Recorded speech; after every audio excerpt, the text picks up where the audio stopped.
What's the deal here? This place is filthy. You're obviously using your illness as a way to slack off on housework. You know how much I like things clean. Normally, you should come home even from the hospital to clean and greet your husband. The man I call my husband is likely not human. He must be a devil or something. Otherwise, how could he say such absurd things to his wife who is in the hospital for cancer? But what this clueless man doesn't know is that he is about to hear. I'm sorry, but your wife just passed away. These words are merely the prologue to the hell that awaits him. A message from the doctor. My name is Bella, a 32-year-old office worker. I've been married to my husband Ronald for almost 2 years, introduced by a mutual friend. I wish I could say we have a smooth marital life, but that's far from true. Work is fulfilling, and I'm genuinely happy when my efforts are recognized. The job is going well, but these issues within the household? When I came home tired from work, Ronald, who gets home before me, is the one to greet me. As I change into loungewear, I ask, "Is a ready-made dinner okay?" Ronald sighs. Oh, you're cutting corners just because you work. Look at this. He shows me a picture of a lavish dinner spread. By the way, he's shown it to me countless times before. This all began when Ronald attended his high school reunion about a year ago. He changed little by little after coming back, influenced by something. He showed me a picture of trendy rooms saying, "I want to unify the furniture color and make the room look like this." Apparently, he went to a friend's lavish high-rise apartment after the reunion and started envying his friend's lifeless, chic room. However, that friend is a young and successful businessman. We don't make enough to maintain a lifestyle on par with his. Next, he suggests moving to an apartment that would cost 3 times our current rent. So, how are we going to pay for that? Ronald replies to my incredulous face, "You're good at budgeting, Bella. We're both working, so we'll figure it out, right?" I finally lost it with my husband, who just chuckled dismissively. Listen, enough is enough. I don't know if you're aiming for a luxurious lifestyle or what, but have you ever heard of living within your means? You talk about managing the household budget, but what about the money for the beer you're drinking right now? From now on, pay for it from your own pocket money. I glared at him sternly. He seemed frightened and sad. Wow, calm down. I was just making a light comment. It's a buzzkill when you can't even take a joke. He muttered under his breath, but I knew he was absolutely serious. Our fights increased, and I started experiencing stomach pain more frequently. At first, I thought it was just stress, but then something alarming happened to my body. Unexplained bleeding that wouldn't stop. I went to a nearby hospital and was diagnosed with uterine cancer.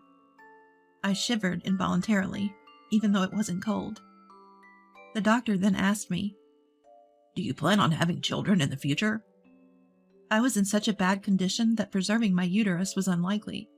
Removal was the best option. I'll discuss it with my husband. I couldn't stop the tears as I drove home.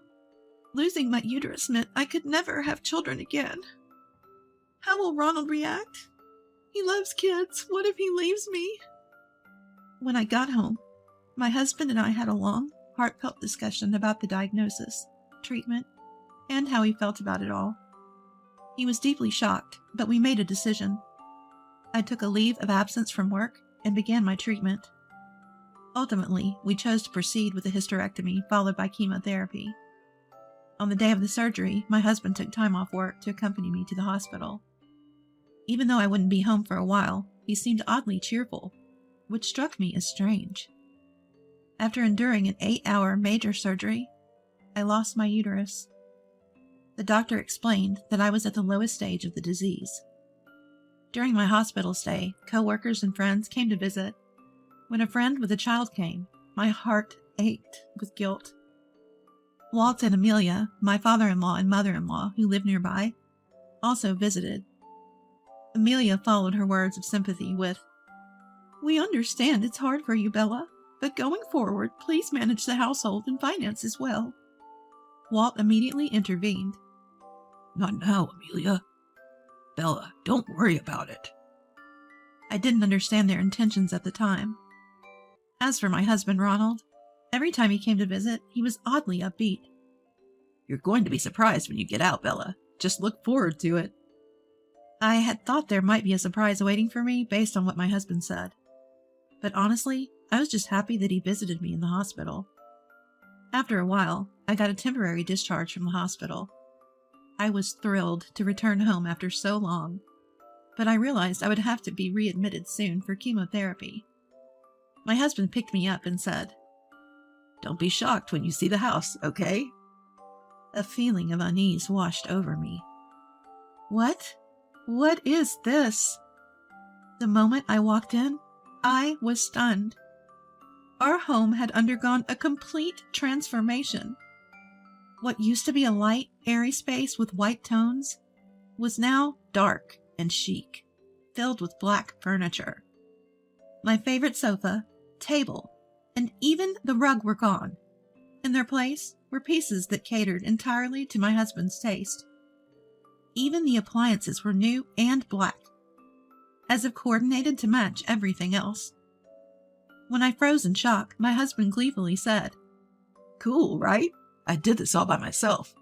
Oh, we can exchange the wallpaper back when we leave, so that'll be an extra expense." I felt like collapsing. I suddenly remembered something and rushed to the bathroom. I rushed to our bedroom, only to find it completely altered too. Where is my dresser? Caught off guard, my husband stumbled for words. Sorry. I got carried away and, threw it away. I exploded in anger. Threw it away? Are you kidding me? I've told you how important that dresser is to me, Ronald. Bring it back right now. Every shout intensified the pain from my surgeries. Ronald paused before blurting out, "Well, what's thrown away is thrown away. Deal with it. So annoying." Then he stormed out. Alone, in this unfamiliar space, I sank to the floor. I couldn't hold back the tears. That dresser was a cherished gift from my mom when I first moved out for my job. My parents divorced when I was in elementary school, and I'd lived with my mom ever since. She passed away in a car accident not long after I got married. That dresser was irreplaceable to me, and I had told Ronald many times. Whether he understood or simply forgot, the fact remained that I had lost something dear to me. Between my hospital stays, life became a living nightmare. I had been looking forward to coming home, but my husband continued to be in a bad mood. He barely spoke to me, and when he did, he'd say, "You're home all day. At least do some housework. Look at this dust. Are you really okay with this? It's embarrassing for a woman." "I can't. I'm in a recovery phase and need to rest," I responded. "How about you do some things for yourself for once? You only clean what's visible, Ronald. You could at least clean the drain or the toilet sometimes." From the next day, my husband started to be passive-aggressive. He would deliberately avoid washing my clothes, and when he bought food, he'd eat it in front of me, flaunting it. Tired of his childish behavior, I relied on friends for groceries. On the day of my readmission, my husband didn't accompany me. I went to the hospital alone. The chemotherapy was more grueling than I had imagined. The nausea was one thing, but seeing my carefully maintained hair fall out was deeply unsettling. And my husband? Shortly after my admission, he left for an extended business trip. I thought he might call to check on me, but he never did. One day, my mobile phone started ringing repeatedly. By this point, I had no energy to talk to my husband. Just as I was hesitating to pick up, he called the hospital. Switching the call to speaker, I heard him yell, "What the hell is this? The house is a mess. You're obviously just using your illness as an excuse to avoid housework. I like a clean house. You should be welcoming me home by cleaning." Even the nurse who handed me the phone looked distressed. To my surprise, it wasn't me who responded to my husband's ridiculous words. "Unfortunately, your wife has just..." "What?"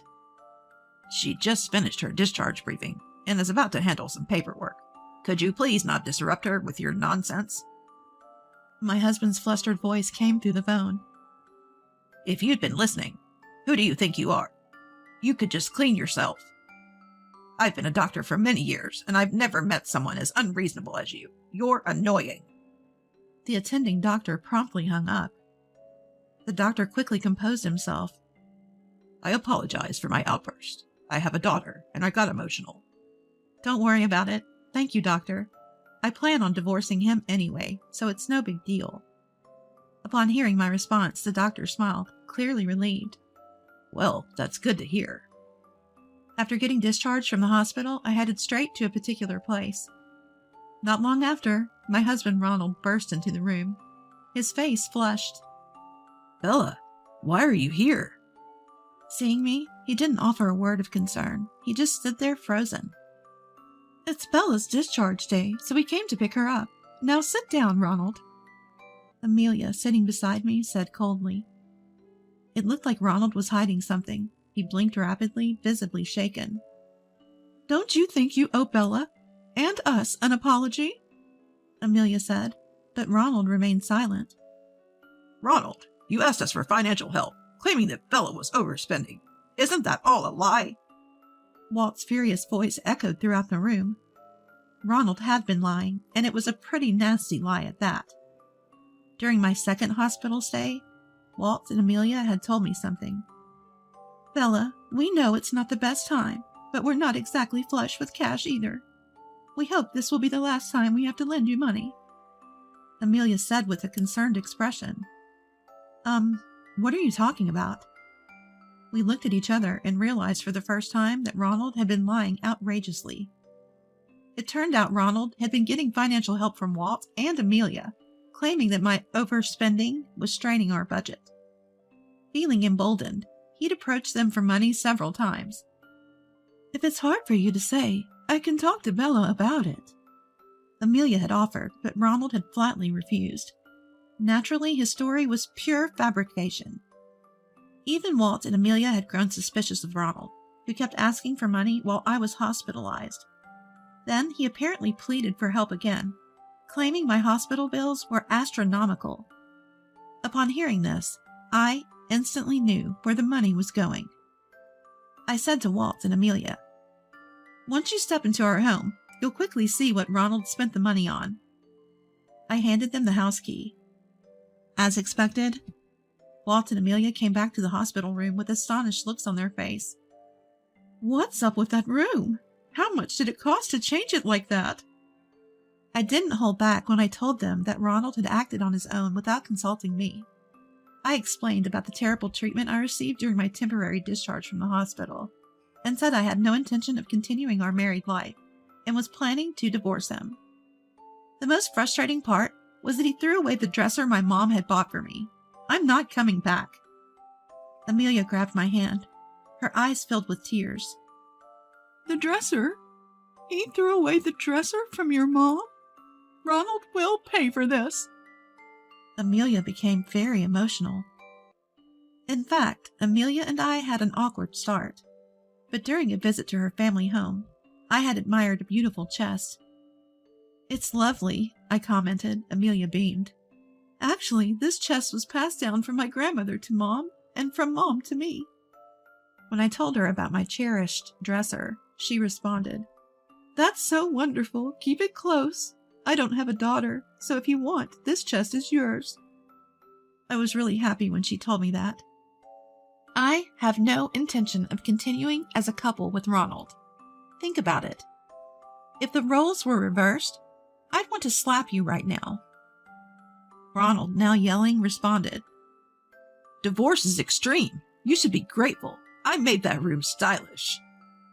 I have to live in a room that's not even to my taste. I shot back. It's way too dark. Do you realize how depressing that is? Also, didn't you plan to use our joint savings for it? But couldn't because it's in my name. So you had to borrow from your parents? It seemed that I was right.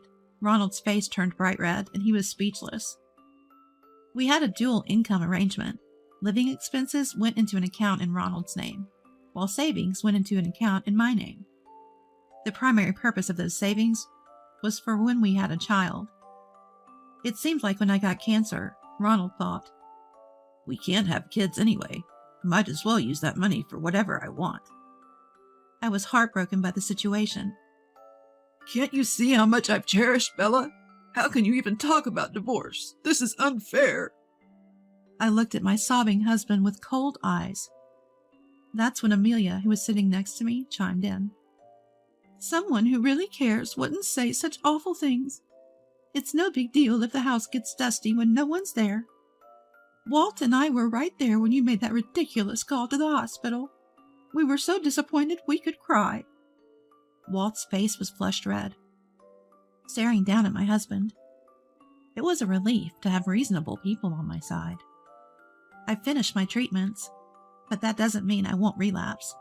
Ronald, you don't even seem to care about my well-being, let alone my hair loss and frail body. All you care about is saving your own skin. That's why this isn't working. I've supported you, Ronald, but who's going to support me? My husband lowered his gaze and said nothing more. After that, we finalized our divorce. Thanks to Walt and Amelia's intervention, Ronald wasn't pleased, but the division of assets went largely in my favor. Reluctantly, Ronald repaid the money he had borrowed from Walt and Amelia. I was shocked to learn it was a whopping $10,000. Turns out Ronald couldn't afford to keep the apartment we'd been so particular about, and he had to move out. The floors were scratched from dragging furniture, and there were even holes in the walls. Even worse, it turned out he had replaced the wallpaper without permission. He insisted these damages were there when we moved in, but backed down when the management company produced move-in photos. By the way, I was the one who provided those photos. So it looks like Ronald incurred some repair costs when he moved out. It wasn't a huge sum, but he couldn't even pay that. He asked Walt and Amelia for help, but they disowned him and kicked him out. Amelia later told me. He's in a cheap apartment now, struggling with debt. I still think he should have just made do with what he had, instead of living beyond his means. I heard from a friend, who works at the same company as my ex-husband, that he's now viewed as the creep who tormented his sick wife, especially among the female staff. He brought it upon himself. He'll regret it for the rest of his life. As for me, I'm savoring living alone again after years, all while keeping a close eye on my health. I plan to return to work once I feel more stable physically. My boss has been understanding, telling me to take it at my own pace. I'm so grateful. I still catch up with Walt and Amelia from time to time. It's really great, that Mom's dresser came back to you. Amelia says during one of our phone chats. I nodded in agreement. When I moved, I took some stuff I didn't need anymore to a thrift shop. While the items were being appraised, I froze. Wait a minute. There it was. My dresser that my mom had given me. Whether someone found it in the dump and brought it in didn't matter to me. It may not be a pricey piece, but there's no dresser that could replace it for me. A few days later, the dresser, now cleaned up a bit, arrived at my new place. Etched in small letters on the back corner of the dresser were the words, Bella, never give up, penned by my late mother. Life has its ups and downs, but remembering Mom's words has kept me pushing through. And that's not going to change. I'm all set to live my new life with strength and joy, without backing down.